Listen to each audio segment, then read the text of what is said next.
আমরা গত 15 বছর যে স্বৈর শাসকের ভিতরে ছিলাম, আমরা সেটা থেকে মুক্তি পেয়েছি এবং এই মুক্তির বিনিময়ে কিন্তু আমাদের 1500 তরুণ যুবক যুবতীকে শিশুকে প্রাণ আত্মাহুতি দিতে হয়েছে, তারা শহীদ হয়েছে।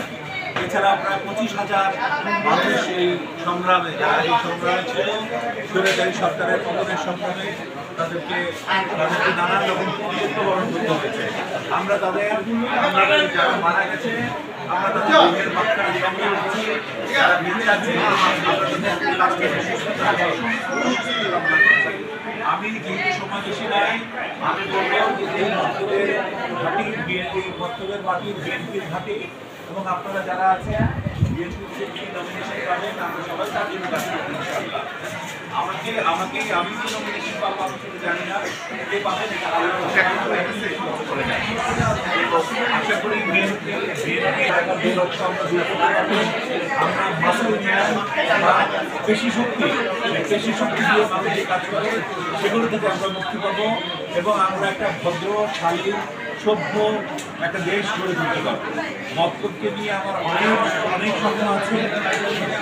আমাদের দলের ভারপ্রাপ্ত চেয়ারম্যান ইতিমধ্যে আপনারা সবাই জানেন যে 31 দফা দেশের উন্নয়নের জন্য, দেশের রাষ্ট্র কাঠামো উন্নয়নের জন্য বিএনপি থেকে 31 দফা প্রস্তাব করা হয়েছে এবং এই 31 দফার সাথে মিল রেখে আমরা জানি তারা তাদের পরিকল্পনা করতে হবে এবং তারা সেরকমভাবেই নিজেকে।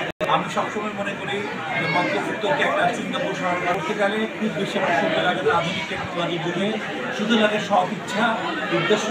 আর আমি টাকার মোহ যেন মানুষকে আকৃষ্ট না করে, টাকার মোহ যখনই মানুষকে আকৃষ্ট করবে তখনই সব উন্নয়ন শেষ এবং যত আমাদের অবক্ষয় সেখান থেকে গবেষণা হবে। আল্লাহ যেন আমাকে সেই তৌফিক দান করেন। আমি যদি সিঙ্গাপুর শহরে রূপান্তরিত করতে চাই, স্বনির্ভর হবে এবং এখান থেকে প্রয়োজন হলে যে শক্তি, যে এনার্জি, যে ইলেকট্রিসিটি আমরা উৎপাদন করবো সোলার সিস্টেমের মাধ্যমে, সেটা আমরা ন্যাশনাল গ্রিডে আমরা দিতে পারবো। আমরা এই হাইওয়েগুলো সমস্ত রাস্তাঘাটগুলো ঠিক করবো। আমরা এখানে এই যে তরমুজ, বাঙ্গি, শশা শীতকালে দেখলাম ফুলকপি, বাঁধাকপি এগুলো রাখার জন্য আমাদের কোল্ড স্টোরেজ এখানে নাই। এখানে 100 বেশি নদীমাতৃক এলাকা আমি কিন্তু কোথাও দেখি নাই, আপনারা হয়তো দেখতে পারেন কিন্তু আমি দেখি নাই। এই নদীমাতৃকতাকেই যদি আমরা কাজে লাগাতে পারি তাহলে অনায়াসে কিন্তু মতলববাসী উত্তর দক্ষিণ তখন আমরা কিন্তু স্বয়ংসম্পূর্ণ হয়ে যাব খাদ্যে।